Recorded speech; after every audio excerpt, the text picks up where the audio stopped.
예, 이 문건에 표시된 인사 방안이 실제로 판사들의 불이익으로 연결됐는지 여부가 주목이 되죠. 이 내용을 취재한 이가혁 기자가 지금 나와 있습니다.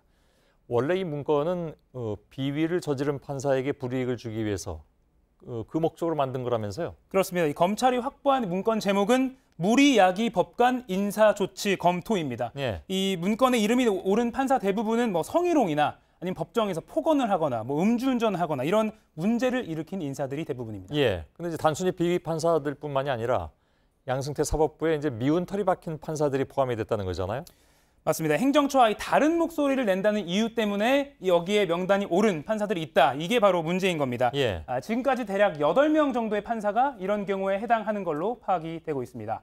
대표적으로 어제 전국법관 대표회의에서 판사 탄핵을 촉구하는 결의 내용을 발표한 송승용 부장판사 경우를 보시겠습니다. 예. 양승태 전 대법원장은 지난 2014년 8월에 권순일 당시 법원행정처 차장을 대법관으로 제청을 했는데 이 송 부장판사는 대법관 구성이 최고 엘리트 위주가 아니어야 한다. 좀 더 다양해져야 한다. 이런 취지의 글을 내부 통신망에 올렸습니다. 예. 그 뒤에 무리야기 판사, 그러니까 무리를 일으킨 판사라고 분류가 됐고 이 때문에 이듬해 정기 인사에서 수원지법을 떠나서 통영지원으로 전보 조치됐다. 이렇게 검찰은 보고 있습니다. 예. 이 검찰이 확보한 문건엔 양승태 전 대법원장이 직접 형평순위 강등, 그러니까 이 희망하는 근무지, 배정 우선순위 등수를 낮춰서 원하는 것보다 먼 것으로 보내자는 1번 방안에 V자 표시가 되어 있습니다. 예. 대법관 구성을 다양하게 하자는 것이 왜 무리를 일으킨 건지 뭐 도무지 알 수는 없는데 뭐 그쪽에 이제 조직 논리겠죠. 순전히.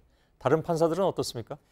비슷합니다. 선호하는 이 근무지에서 배제하는 방식이 활용이 됐습니다. 예. 서울중앙지법 단독판사회의 의장 출신인 김모 부장판사는 2014년에 이 법원장 등이 주도하는 사무분담 규정을 비판했다는 이유로 이 문건 명단에 포함이 됐습니다. 예. 김 부장판사는 1, 2 지망에는 쓰지 않은 전주지법으로 발령이 났습니다.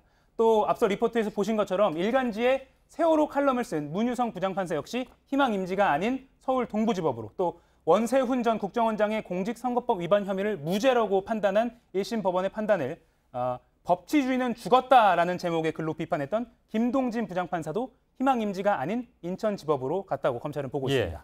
이 문건 외에도 검찰이 인사조치 실행과 관련한 문건을 추가로 확보한 것이 있다고 하는데 어떤 겁니까? 네, 당시 양승태 사법부는 이렇게 무리를 야기한 법관이라고 분류하고 이런 문건을 만들어서 인사에 불이익을 주는 것 이외에도 추가적으로 계속해서 뭔가 팔로우업을 했다 이런 정황이 추가로 확인됐습니다. 예. 이 검찰이 지난 6일에 압수수색에서 서울중앙지법 형사재판부 적격 여부 검토, 또 수원지법 형사재판장 적합성 검토 이런 후속 조치 문건도 확보한 것으로 확인이 됐습니다.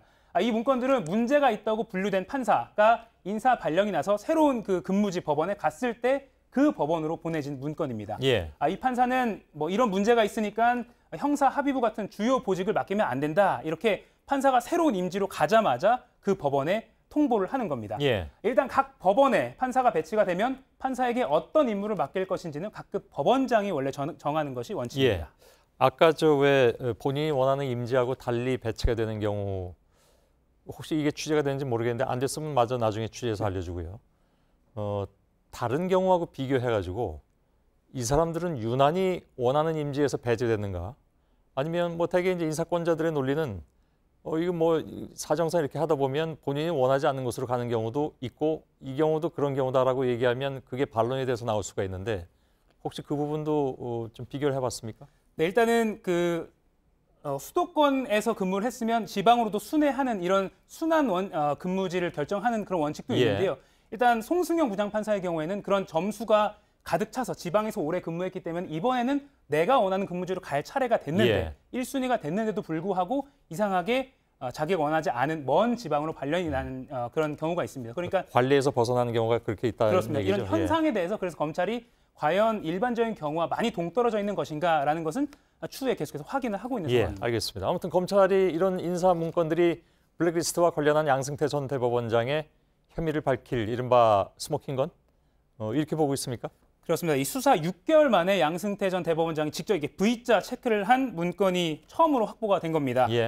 검찰은 양 전 대법원장이 인사 권한을 마치 이 판사 개인의 생사 여탈권을 쥔 것처럼 남용했다면서 직권남용 혐의를 뒷받침할 수 있는 중요한 증거로 보고 있습니다. 예. 또 이런 정황들이 드러나면서 사법농단 관련 판사들을 탄핵해야 된다 이렇게 의견이 모아진 법관 대표회의의 목소리도 더 거세질 것으로 보입니다. 예. 저희가 이 검찰 수사 상황에 대해서 양 전 대법원장 측 입장을 직접 확인하기 위해서 여러 차례 연락을 취하고 있습니다만 아시다시피 양 전 대법원장은 장기간 외부 연락을 차단하고 있는 상황입니다. 그래서 예. 추후 반론이 들어오면 이 내용을 반영해서 추가 보도를 해드리도록 예, 하겠습니다. 알겠습니다. 이가혁 기자였습니다.